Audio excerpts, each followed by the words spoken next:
à toutes et à tous, bienvenue sur l'espace Agora de la transition énergétique. C'est un espace où on vous propose une série de conférences thématiques sur les sujets autour de la transition énergétique pour les agriculteurs.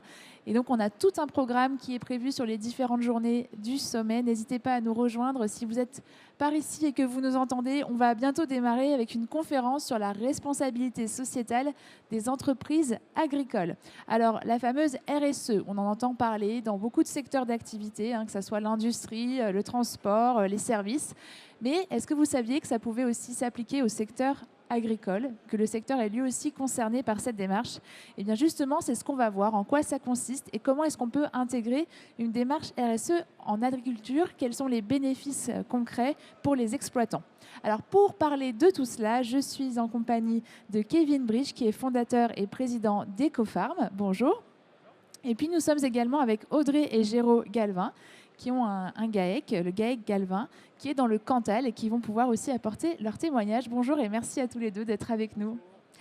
Alors, on va commencer, on va être sur un format plutôt questions-réponses, là, même si on a quelques slides, mais le but, c'est quand même plutôt d'échanger sur tout ça. Kevin, je vais vous laisser prendre le micro et puis nous expliquer en quoi ça consiste, EcoFarm, et comment est né ce projet, qu'est-ce qui a déclenché l'envie de créer cette structure. Carrément. Bonjour à toutes et à tous.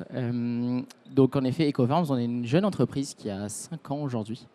Et on a 2 métiers principalement, qui est un premier métier qui est d'accompagner les agriculteurs et agricultrices dans la transition du coup de leurs pratiques et de leurs fermes vers des pratiques qui tendent à améliorer leur compétitivité et améliorer leurs impacts d'un point de vue environnemental et d'un point de vue social.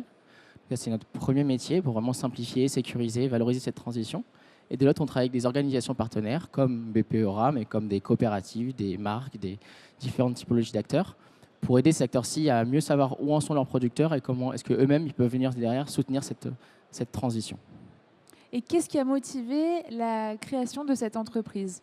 Yes. Ce qui a motivé la création d'entreprise, c'est vraiment le constat de base qui est de dire qu'aujourd'hui, l'agriculture fait face à des nouveaux enjeux qui n'existaient pas il y a 10, 15 ou 20 ans. Notamment des pressions environnementales. On pense souvent au changement climatique, mais aussi un sujet de la raréfaction des ressources minérales et fossiles. Donc on a un prix du gasoil qui ne fait qu'augmenter, des produits phytosanitaires, intrants, etc., qui ne fait qu'augmenter parce que c'est l'énergie à la base qui est en quantité limitée. On a aussi le problème de biodiversité qui fait qu'on a moins de pollinisation, etc. Donc voilà, on a des coûts qui augmentent, on a des rentabilités qui baissent. On a des pressions réglementaires, moins d'usage de produits phytosanitaires, des déclarations de ce qu'on appelle de reporting extra-financier. Donc les grosses entreprises du secteur doivent rendre des comptes d'un point de vue environnemental, d'un point de vue social, c'est réglementaire, et donc ça vient découler sur les exploitations agricoles. Et la troisième pression, c'est une pression sociétale venant des consommateurs, venant des banquiers, venant même des salariés, souvent d'exploitations agricoles. Et ces trois pressions en fait, demandent la même chose, c'est que les exploitations évoluent dans leurs pratiques, qu'elles s'adaptent d'un point de vue, qu'elles améliorent leur impact, qu'elles s'adaptent d'un point de vue baisse de risque. Et donc aujourd'hui, il n'y avait pas de structure qui permettait de faire cet accompagnement-ci. On a les chambres qui permettent d'accompagner un petit peu sur les changements de pratiques, etc. Mais d'un point de vue plus stratégique, on n'avait pas de... Voilà. Donc c'est pour ça qu'on s'est dit, si ça n'existe pas, il faut que quelqu'un se lance. Et donc on a décidé de se lancer. Je vous laisse passer le micro peut-être à Audrey ou Géraud pour que vous puissiez un peu nous présenter votre exploitation. Donc vous êtes dans le Cantal. À quel endroit exactement? Bonjour à tous. Nous sommes situés à Trizac, sur un plateau volcanique. Nous exploitons une ferme de 200 hectares avec mon épouse. Nous sommes en GAEC. Nous avons 2 salariés à temps plein. Nous avons un double troupeau, 60 Montbéliardes avec conduite en transformation fromagère, affinage et vente à la ferme, ainsi que 60 salaires allaitantes. Et voilà, nous sommes situés à 1000 mètres d'altitude. Après, nos pratiques sont plutôt écologiques. On a 200 hectares en prairie naturelle. On n'utilise aucun engrais minéral, pas de produits phytosanitaires. Donc, je pense qu'on est plutôt pas mal déjà en termes d'écologie. Vous aviez déjà fait des choix engagés sur votre manière de gérer votre exploitation pour veiller au respect de l'environnement. C'est ça que vous dites? Oui, mais toutes les exploitations de notre coin, on travaille tous pareil. On est plutôt en extensif. On a des super prairies naturelles qu'on ne veut surtout pas toucher parce que... Elles sont là. Voilà, nos prairies naturelles bien verte. En plus, pour la transformation fromagère, la commune de Trizac avait fait une étude il y a une quarantaine d'années. On a les meilleures prairies pour fromager du Cantal et du Salaire. Donc, on ne va pas tout révolutionner. C'est un système qui est plutôt rentable, écologique et qui correspond à notre exploitation. On veut pas... Le système intensif ne se prête pas du tout à notre géographie. Alors, Kevin, quand on parle de responsabilité sociétale des entreprises agricoles, qu'est-ce qu'on entend exactement? Parce que souvent, la RSE, c'est plusieurs piliers. Est-ce que vous pouvez nous éclairer là-dessus? Yes, carrément. On parle de démarche RSE, RSE agricole dans notre cas, d'exploitation agricole. Donc, RSE, c'est pour responsabilité sociétale des entreprises agricoles. Et donc la RSE, c'est avant tout une démarche d'amélioration continue. On va chercher du coup à améliorer les pratiques et les projets sur la ferme pour tendre à deux choses. D'un côté, améliorer donc, les impacts et la partie économique de l'exploitation agricole, et de l'autre, la rendre moins dépendante, plus autonome, moins soumise aux différents aléas auxquels elle fait face. En l'occurrence, cette démarche, nous, on la voit en 5 étapes chez EcoFarms. Donc il y a toujours une première étape de collecte de l'information, collecte des données pour pouvoir évaluer finalement quels sont les impacts de la ferme et quels sont les risques qu'elle subit, entre guillemets, pour derrière pouvoir poser un diagnostic sur l'exploitation agricole en échangeant avec les exploitants pour savoir quels sont eux leurs objectifs, leurs projets, les moyens à disposition, etc. Pour, en fonction des résultats d'évaluation et de cet échange-ci, que le conseiller fasse des mises en avant de recommandations pertinentes, on va dire, pour l'exploitation. Derrière, ensuite, le conseiller revient vers eux pour construire un plan de transition, donc c'est-à-dire sélectionner quels sont les projets qu'ils ont estimés pertinents pour l'exploitation agricole, aussi en fonction de leur charge de travail, ce qui est possible de faire, des financements disponibles, etc., pour les positionner sur un plan généralement sur 3 ans. Et derrière, on rentre sur une phase de mise en œuvre et de valorisation. Donc ça, c'est ce qu'on n'a pas encore fait avec vous jusqu'ici.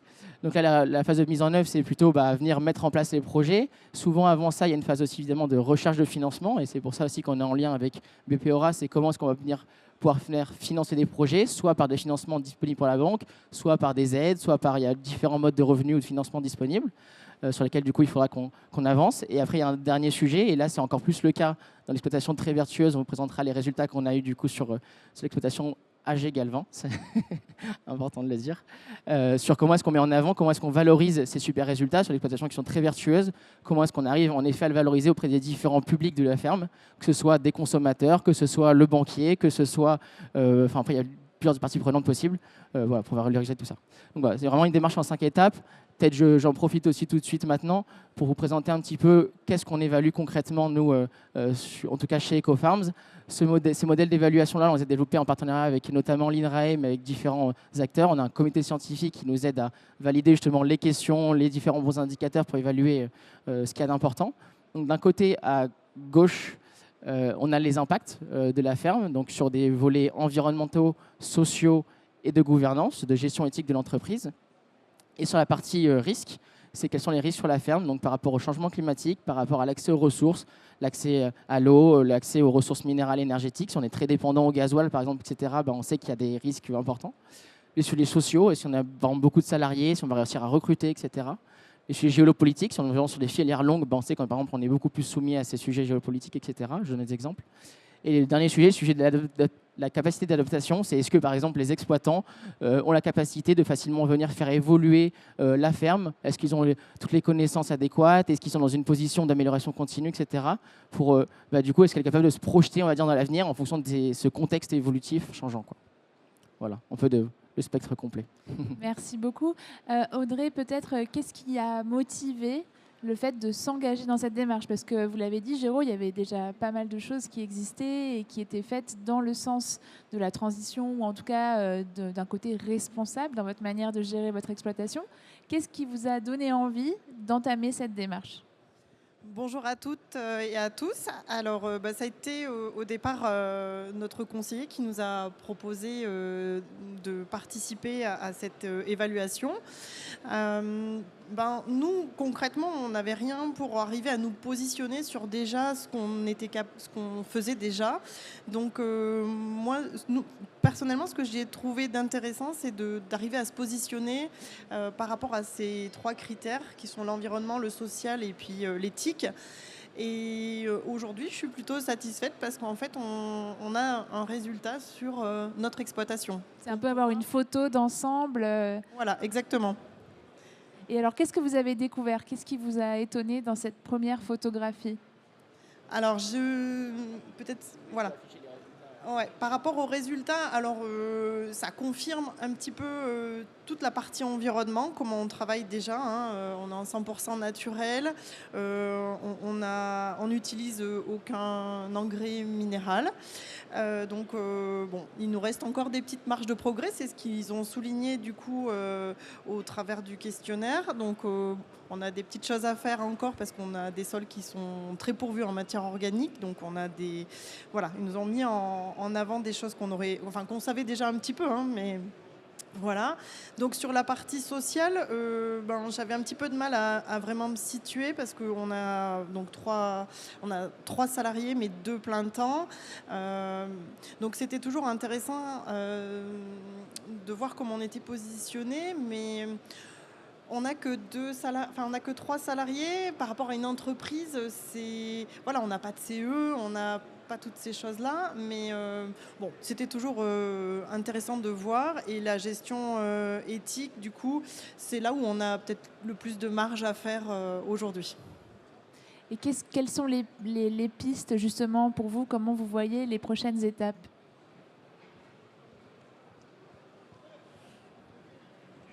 Les prochaines étapes sur la ferme ou... Oui, sur la ferme. Alors le but, c'est de... Je laisse rapprocher un petit peu le micro. Merci. Sur la ferme, on aimerait construire un vrai magasin de vente pour continuer à valoriser ce qu'on fait. Et en plus de ça, faire de l'achat-revente sur d'autres fromages d'Auvergne, type Saint-Nectaire ou Bleu d'Auvergne. Fermier, oui, travailler avec des collègues qui travaillent comme nous.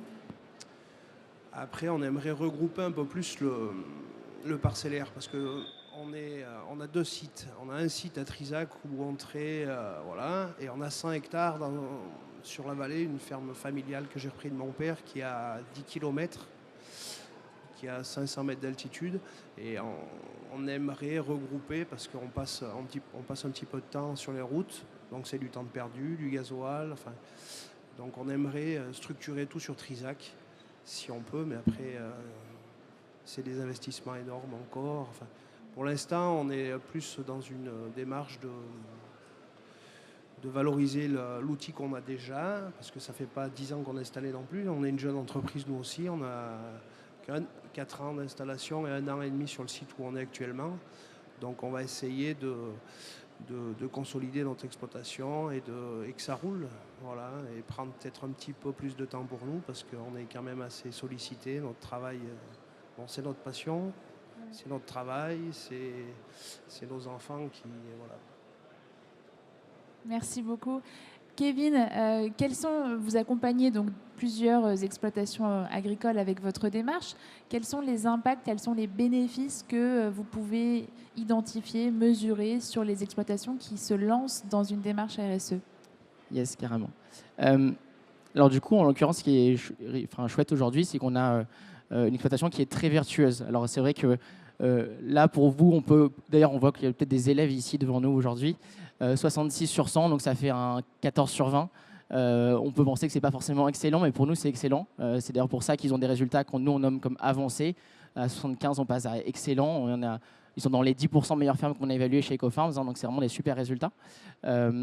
Et donc, pour ces exploitations-ci qui sont très engagées, il y a un vrai sujet de valorisation. Donc, c'est surtout à ça que sert la RSE, c'est comment est-ce qu'on va pouvoir valoriser ces démarches vertueuses. Donc ça, on va pouvoir le faire auprès de différents acteurs. Donc il y a bien sûr les filières. Alors, si on est en filière longue, c'est avec les acteurs qui achètent en filière longue. Si c'est en filière courte, c'est auprès du consommateur. Comment est-ce qu'on peut en mettre en avant?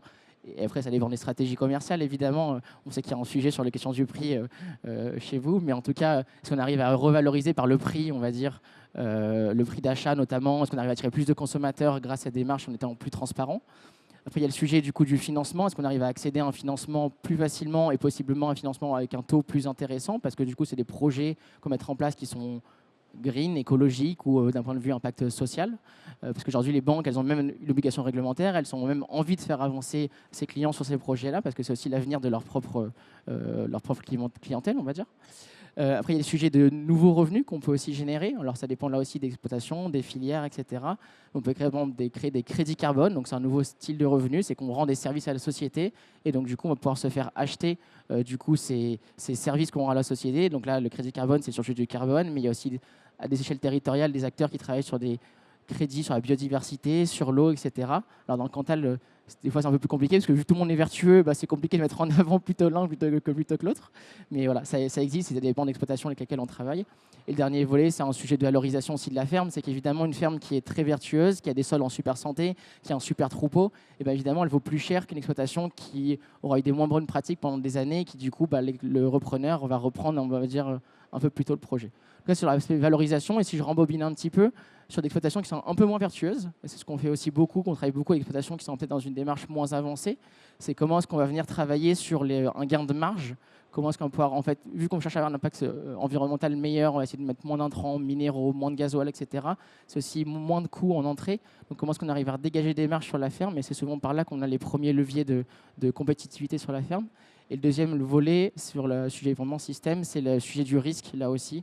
Ce que je dis tout à l'heure, c'est comment est-ce qu'on arrive à réduire le risque, comment est-ce qu'on arrive à adapter l'exploitation agricole par rapport à ces nouveaux risques. Donc comment est-ce qu'on arrive, notamment au changement climatique, etc. Bon, c'était tout à l'heure, mais voilà. Donc là, en l'occurrence, ils sont déjà très vertueux, un système déjà bien ficelé. Alors même s'ils viennent de s'installer, c'est rare qu'on ait une exploitation qui tourne aussi bien au bout de 3-4 ans. En tout cas, nous, on en voit rarement.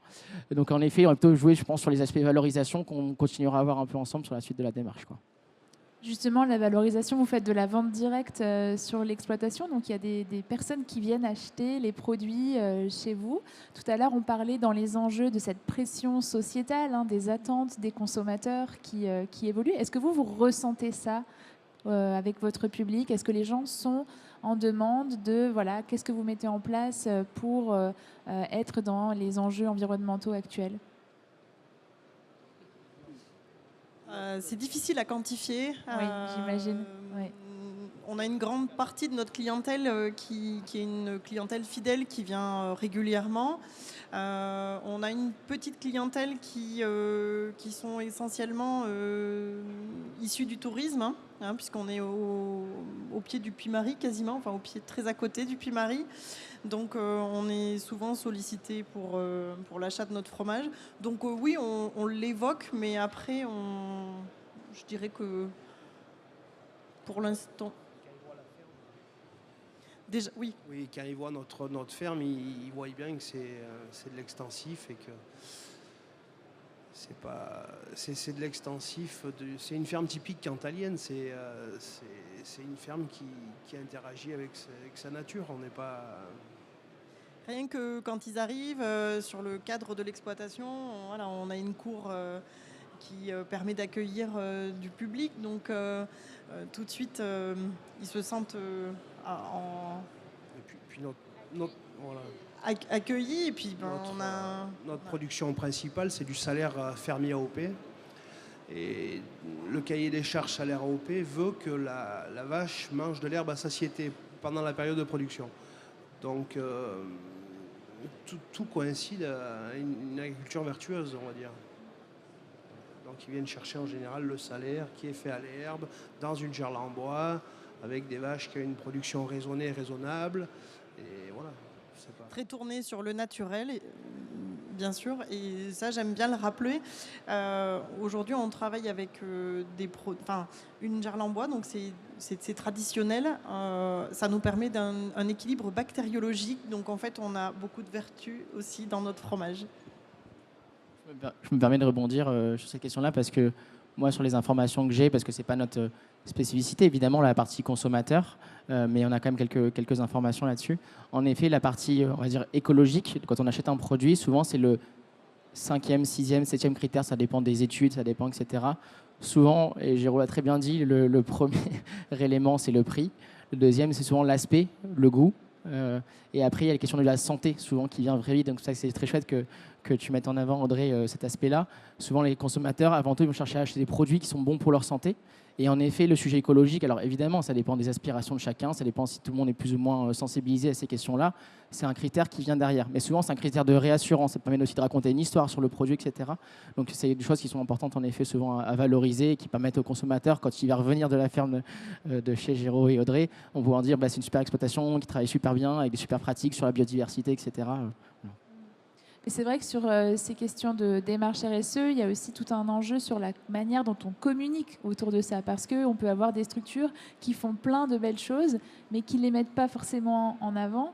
Et c'est un peu dommage parce que finalement, ça pourrait aussi soit attirer plus de public, donner de la visibilité, etc. C'est un véritable enjeu aussi dans la démarche de communiquer sur ce qu'on fait, Kevin. Ouais, carrément. Alors, je sais que leur cas est un peu différent parce que ça marche très bien, ils vendent très bien, ils veulent pas forcément. Pas besoin de faire de la pub, quoi. Voilà, exactement. Notre exploitation, oui, on n'a pas trop de soucis de vente. Après, je préférais qu'on communique au niveau de la filière, parce que la filière salaire, c'est un super fromage qui est fabriqué chez nous comme chez nos collègues. Après, on a la chance d'avoir repris une exploitation où les anciens propriétaires avaient fait déjà du super travail. On a notre clientèle. Pour l'instant, tout marche. Même la banque est contente. Tout le monde est content. Par contre, oui, que la filière salaire soit mise en avant pour ces pratiques, ça serait quand même plutôt bien. C'est pas, voilà. Donc, il faut une démarche Ecofarms pour la filière du salaire, c'est ça ? On travaille avec des acteurs sur des échelles territoriales, en effet, avec notamment des acteurs viticoles, etc. aussi, pour qu'en plus ils puissent valoriser, eux, à l'échelle en effet de la filière, l'impact vertueux. Et en effet, ça s'illustre parfaitement. C'est qu'on voit bien qu'en effet, le fromage salaire, en tout cas la façon dont c'est produit, c'est très vertueux d'un point de vue environnemental et d'un point de vue social. En effet, on voit que les résultats économiques sont plutôt bons et c'est ce qui fait qu'on a aussi des quasiment très bons résultats. On a 59, 60, on passe à avancer. Mais voilà. Quelles sont les perspectives à long terme quand on se lance dans cette démarche-là ? Bon, forcément, il y a toute cette photographie qu'on a et on peut prendre conscience de certaines choses. Quels sont les bénéfices à long terme pour l'exploitation ? Nous, ce qu'on cherche avant tout, c'est à répondre à leurs besoins. Souvent, le principal besoin, c'est un sujet économique. Je sais, par exemple, il y a un vrai sujet pour Géraud et Audrey, même quand on en a reparlé ce matin, sur le sujet du financement. Finalement, ils sont très vertueux, donc comment est-ce qu'on va pouvoir aller chercher des nouvelles aides, etc. Donc ça va être un peu la suite du travail qu'on va essayer de mener avec eux. C'est comment est-ce qu'on peut aller continuer à travailler sur ce volet-là, comment est-ce qu'on peut les aider là-dessus. C'est vrai que ça, c'est de nouveaux sujets pour nous qui interviennent, parce que finalement, aujourd'hui, on a plutôt avec des exploitations qu'on engage dans la transition. Donc là, c'est un nouveau volet. Voilà, on est encore une jeune entreprise, donc on va évoluer sur ces sujets-là. Donc voilà, moi, avant tout, en fait, l'idée, c'est comment est-ce qu'on met au service de la ferme et de ses résultats économiques le sujet on parle de démarche RSE, comment est-ce que les impacts environnementaux et sociaux, on arrive à les mettre au service de l'économie de la ferme. Parce qu'en fait, encore une fois, souvent, là, on confond un peu les choses. L'économique, c'est le moyen de faire des choses. Souvent, le social, c'est l'objectif. Si on veut moins travailler, on veut être en meilleure santé, on veut moins se casser le dos, etc. Et l'environnement, c'est la base de tout. C'est ce qui nous permet de faire. Si on n'a pas l'environnement, si on a des sols en mauvaise santé, si on a des mauvaises bêtes, etc., ça se passe pas bien, quoi. Donc, évidemment, nous, notre but, c'est de redonner des moyens à l'agriculteur de faire ce qu'il aime, de continuer à développer ses pratiques, d'être toujours plus vertueux. Donc, souvent, ça passe par refaire gagner de l'argent, quoi. Et de votre point de vue, alors, ce serait quoi les bénéfices au long terme de cette démarche-là ?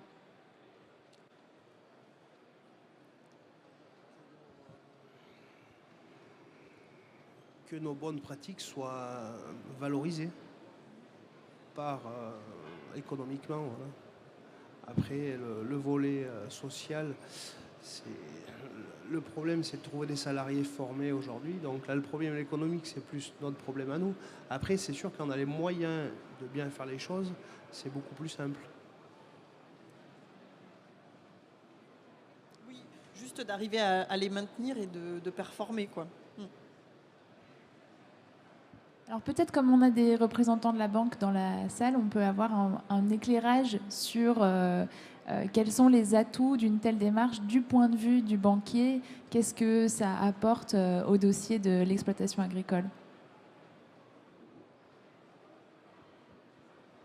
Bonjour à tous et à toutes. Oui, du point de vue du banquier, on est dans une démarche. Quand on monte un dossier de financement, bien entendu, il y a les critères économiques, le prévisionnel, enfin tous les éléments, toute l'étude du dossier financière, on va dire. Et puis il y a aussi l'humain et la capacité en fait de l'exploitant à faire évoluer son exploitation. Et au travers d'une démarche comme celle-là, on a une vision, on a une prise de recul suffisante pour se dire c'est une exploitation qui anticipe en fait un certain nombre de critères sociaux, environnementaux, et puis qui s'adapte au changement climatique, qui a pris en connaissance de toutes les problématiques liées à l'eau. Et donc ça nous permet en fait d'avoir une vision complémentaire en fait de l'exploitation et de s'engager en toute connaissance de cause. Voilà. Et puis après, en termes, on parlait des financements, bien entendu. Le fait de rentrer dans une démarche comme ça, donc nous, on est actuellement en test avec EcoFarms pour voir comment on va pouvoir intégrer une telle démarche dans nos pratiques en fait. Et on se disait que alors là on est sur un cas un petit peu particulier, mais faire un diagnostic comme ça auprès de nouveaux installés en fait, ça a un intérêt aussi, c'est-à-dire que ils prennent la ferme à un moment donné et ils savent quelles sont les comment dirais-je les évolutions et le programme qui leur reste à réaliser sur ces problématiques-là. Donc, on réfléchit aussi à intégrer cette démarche-là dans nos offres nouvelles installées. Voilà. Et puis pour le financement, bien entendu, si derrière il y a des financements qu'on devra faire, enfin que l'exploitation devra faire, pour mettre en pratique toutes ces préconisations, à ce moment-là, on a des prêts spécifiques avec des taux qui sont des taux privilégiés et qui tiennent compte de cette adaptation de la ferme voilà. Est-ce que le fait de s'engager dans une démarche RSE, ça va potentiellement donner accès à des aides supplémentaires, complémentaires, ou faciliter l'accès à des financements qu'on n'aurait pas eu sans ces engagements-là? Alors oui, il y a notamment il y a des aides de la région et puis il y a surtout des accompagnements spécifiques, notamment sur les garanties. Il y a un volet sur la garantie FEI Aura, qui est un volet de transition. Et donc, la mise en pratique de pratiques vertueuses donne lieu, pour leur financement, à une garantie totalement gratuite, qui est une garantie FEI Aura. Donc, c'est la région qui a levé des fonds pour garantir ces prêts qui permettent à l'agriculteur, en fait, d'anticiper et d'améliorer sa responsabilité sociale et environnementale. Voilà. Quelle va être la prochaine étape, du coup, pour Audrey et Géraud, Kevin? Du coup, la prochaine étape, pour nous, c'est on va avoir normalement des prochains échanges en fonction de vos besoins. Donc là, on en a détecté un sur le sujet du financement. Donc, on va travailler de notre côté et voir qu'est-ce qu'on peut vous proposer sur ces sujets-là. En effet, il y a des aides de la région, des aides européennes, il y a des aides à tous les niveaux. Donc, il faut balayer tout ça. Et après, sur le sujet de la valorisation, en fonction de leur volonté, comment est-ce qu'ils veulent valoriser. Nous, sur notre plateforme, c'est vrai qu'on n'a pas présenté dans le détail comment ça se passe, mais on a toute une partie accompagnement humain, expert, mais toute la démarche se passe sur une plateforme en ligne. Donc sur la plateforme en ligne, il y a déjà des astuces, des conseils pour comment est-ce qu'on peut valoriser la démarche sur ces différents outils, canaux, etc. Évidemment, s'il y a besoin d'aide pour on n'arrive pas à faire un truc, on rappelle, on a un bouton directement accessible dessus. Voilà, donc ça c'est les prochaines étapes. Et puis après, ce sera refaire le lien avec le conseiller bancaire. Évidemment, s'il y a des projets qui sont vertueux, qui demandent des financements, etc., évidemment, c'est de refaire le lien avec les bons partenaires. Là, sur la feuille de route de transition, on vous a mis un extrait de 3 grands sujets avec des préconisations qui ont été faites. Et du coup, on essaie de mettre aussi en lien possiblement des bons partenaires, en tout cas que nous on a identifiés, pour pouvoir mener ces projets-là quand il y a besoin d'un partenaire. Évidemment, quand elle a déjà tout à disposition sur la ferme, on recommande personne. Ils ont déjà tout. Et voilà, donc c'est les prochaines étapes comme ça. Et puis après, le but, c'est que dans le temps, si dans 5 ans, on a besoin de refaire un point d'étape, montrer que justement ce score il a évolué, il est de meilleur en meilleur, etc. Et ben, du coup, on reviendra, on fera une feuille de route, etc. Et pour vous, Audrey et Géo, c'est quoi la priorité pour, je sais pas, les mois à venir ou l'année à venir dans cette démarche RSE?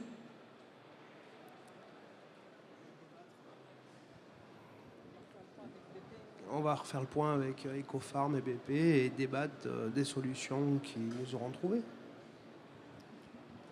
Merci beaucoup, merci à tous les trois pour vos témoignages. Ce que je vous propose, c'est qu'on donne la parole au public s'ils ont envie de réagir sur ce sujet de la responsabilité sociétale des entreprises. Voilà, si vous avez un témoignage à apporter, une question à poser, je viens vers vous.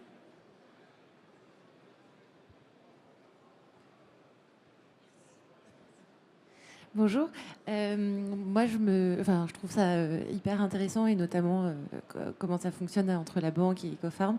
Et notamment parce que, alors vous êtes un cas à part, j'ai envie de dire, vous êtes déjà très avancé. Mais ce qu'on constate, c'est que les agriculteurs qui sont moins avancés sont aussi les plus frileux à se lancer dans ce type de démarche d'accompagnement.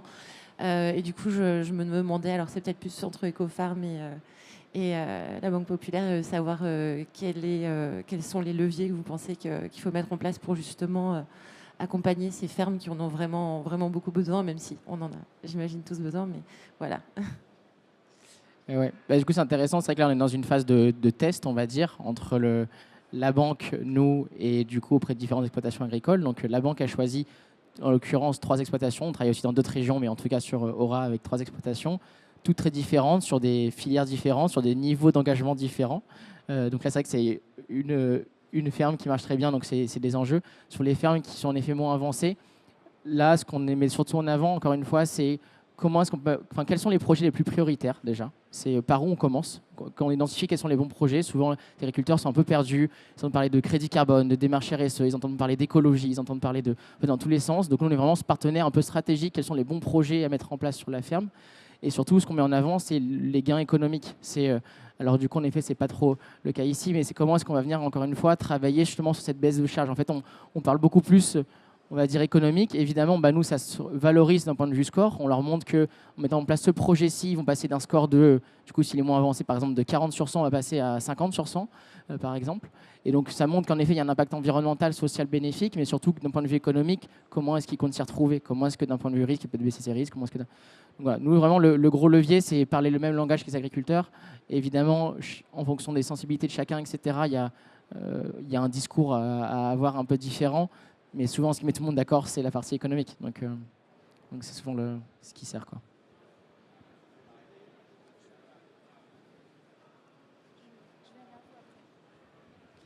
Oui, juste pour répondre à la question, donc moi je représente aussi la banque. Le banquier, comme nos clients, il doit évoluer aujourd'hui. On parle du banquier de demain. Et aujourd'hui, il doit remplir un questionnaire ESG avec son client. Donc il faisait déjà l'analyse financière de l'exploitation et maintenant on lui demande d'aborder des critères environnementaux, sociaux et gouvernance. Alors, pas pour mettre des croix dans les cases et dire voilà, j'ai des bons ou des mauvais élèves. Surtout trouver des solutions. Et là, ce partenariat, c'est une opportunité derrière, déjà d'aborder avec nos clients ces sujets-là, et ensuite de chercher des solutions et de se dire à quel stade j'en suis, comment je peux avancer.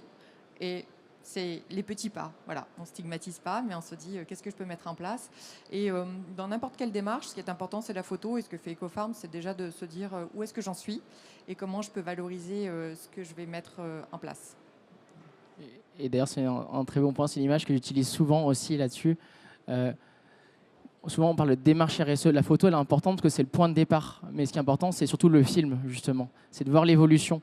Là, en l'occurrence, on a beaucoup de très bonnes notes, encore une fois. Mais en effet, sur l'exploitation qui est moins avancée, il va y avoir des points qui vont être très bons sur certains sujets, d'autres, ils sont moins bons. Donc, en effet, il y a des trous dans la raquette. On va chercher à voir comment est-ce qu'on améliore ces trous dans la raquette. Ou, dans votre cas, comment est-ce qu'on améliore les points déjà forts, on va dire. Mais l'idée, c'est pas justement, on ne stigmatise pas, on a vraiment un regard 360 sur la ferme. Donc, il y a toujours des bons points, des mauvais points, des points d'amélioration. Là, voilà, on voit qu'il y a sur les sujets gestion éthique, on peut faire encore mieux, donc on va travailler là-dessus en priorité. Mais ce qui est intéressant, c'est surtout de voir ce film. Donc, comment est-ce qu'on arrive en effet à faire avancer voilà. Donc c'est pas clivant, c'est pas comme un label où c'est blanc-noir par exemple. C'est vraiment quelque chose qui est très graduel, très progressif. Et justement, vous parliez un peu de suivi, mais du coup, une fois que la démarche est en place, qu'il y a eu l'évaluation et tout, est-ce que sur les années suivantes, sur les 2, 5, 10 ans, il y a des démarches pour évaluer un peu ce qui a été mis en œuvre, ce que ça apporte, ou éventuellement des choses aussi qui sont acquises, et donc du coup, il y a peut-être besoin de plus travailler, donc de développer d'autres choses. Est-ce qu'il y a des choses comme ça sur lesquelles vous développez des choses ? Alors nous, après, ça dépend des projets qu'on a avec les agriculteurs ou avec les organisations partenaires.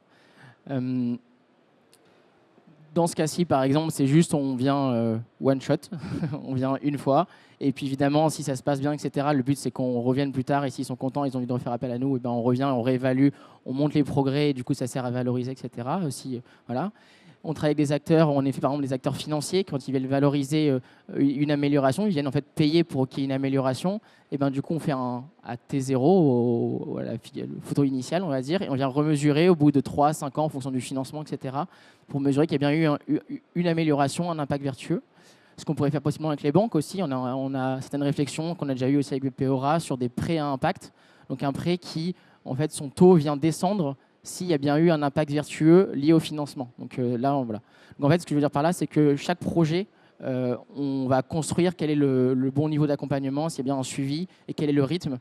Nous, le bon rythme, on trouve de transition, en tout cas sur une ferme, c'est une projection à 3 ans. Donc c'est ça qu'on a un plan de transition sur 3 ans, en effet, avec les fermes avec lesquelles on travaille. J'ai une autre question, je peux... je reviens aussi du coup sur cet aspect un petit peu plus filière dont on parlait tout à l'heure. Vous parliez du coup d'aller valoriser ces pratiques auprès des acteurs en aval, et monsieur parlait aussi du fait que c'est bien de mettre en avant chez les acteurs aval. Et du coup aujourd'hui, est-ce que les acteurs aval, c'est quoi ce qu'ils demandent? Est-ce qu'ils demandent ils ont des demandes sur des sujets particuliers sur lesquels vous traitez? Je sais pas, par exemple, on entend souvent le carbone, on entend souvent le bien-être animal, on entend la biodiversité peut-être un peu moins. Est-ce qu'ils vont chercher des critères précis, des choses précises quand vous allez leur parler RSE des entreprises agricoles? Là, pareil, ça va dépendre, comme avec les fermes où chacun a ses propres enjeux, son propre niveau d'engagement. Ça dépend beaucoup de chaque acteur. Si je reprends comme ça, on a un peu les mêmes éléments en tête. Le sujet, on va dire, un peu le plus connu dans l'environnemental, c'est en effet le sujet du carbone, du climat. Donc c'est souvent, avant tout, ce qui est recherché. C'est d'ailleurs pour ça qu'il y a les premiers crédits, c'était sur le crédit carbone. C'est ce qu'on sait plutôt pas mal mesurer, qu'on arrive plutôt pas mal à mesurer. Et encore, on voit que ça se casse un peu la gueule depuis 1 ou 2 ans où les marchés ne sont plus si positifs, on va dire. Ça dépend vraiment de chaque acteur. J'ai pas de réponse unique. Il y a pas mal d'acteurs qui travaillent sur le sujet de la biodiversité, par contre, justement. Les acteurs des territoires, on travaille avec des agences de l'eau, elles, qui viennent financer des actions sur la qualité de l'eau, par exemple. On travaille avec des exploitations où, en fait, ils viennent payer le diagnostic et des projets sur les fermes avec lesquelles on travaille parce qu'on va améliorer la qualité de l'eau, on va améliorer la quantité d'usage d'eau sur la ferme. Donc voilà, donc ça, c'est un exemple d'agence de l'eau. On a des filières, ce qui intéresse, c'est la biodiversité, comme je disais. Voilà. Donc vraiment, c'est très... et donc c'est intéressant, c'est que là, on a une vision très 360. Et après, évidemment, chaque acteur vient utiliser ce qui l'intéresse. D'ailleurs, les intéresse, c'est le côté ce qu'on appelle régénératif, beaucoup d'agriculture régénératrice en ce moment. Et justement, l'idée, c'est d'être régénérateur sur l'ensemble de ces volets-là et pas juste sur le sujet, par exemple, carbone, etc., quoi. Juste pour apporter un complément, quand aujourd'hui on a un enjeu réglementaire pour certaines grosses entreprises avec des rapports de durabilité où on va intégrer la partie environnementale. Et donc, on est toujours le scope 3 de quelqu'un, et je prends l'exemple d'une entreprise, une société fromagère dans les monts du Livradois, pas très loin d'ici, qui est référencée dans la grande distribution, ce qui est a priori pas votre cas, mais du coup, on lui a demandé, elle a dû remplir un questionnaire RSE pour continuer d'être référencée. C'était pas discriminant à ce stade. Par contre, elle a fait, comme elle est soumise à la CSRD, son bilan carbone, et donc elle a fait le travail, donc sur secteur AOP aussi, d'embarquer en tout cas les exploitants. Et elle a fait faire le bilan carbone de ces exploitants. Pourquoi? Parce qu'il y a beaucoup de prairies permanentes, etc. Et que ça a permis d'améliorer la photo de son propre bilan carbone pour aller voir ses donneurs d'ordre. Donc en fait, le bilan carbone est quand même une donnée assez importante parce qu'elle est intégrée dans les critères réglementaires, en tout cas à ce stade. Voilà. Et peut-être juste aussi, est-ce qu'il y a une variation sur l'exigence de ce qu'ils vont demander entre les filières? Je sais qu'il y a des filières qui sont un peu moins avancées sur les sujets RSE. J'ai l'impression, par exemple, que la viticulture, ils ont quand même beaucoup travaillé dessus, tandis que si on regarde sur l'élevage ou sur les céréales, ils ont peut-être fait des choses un peu plus silotées, moins globales. Et du coup, en termes de leur avancement sur les questions filières, est-ce que ce qu'ils vont aller du coup demander chez les agriculteurs, est-ce que ça va être plus ou moins exigeant, plus ou moins détaillé? Est-ce qu'il y a des différences à ce niveau-là?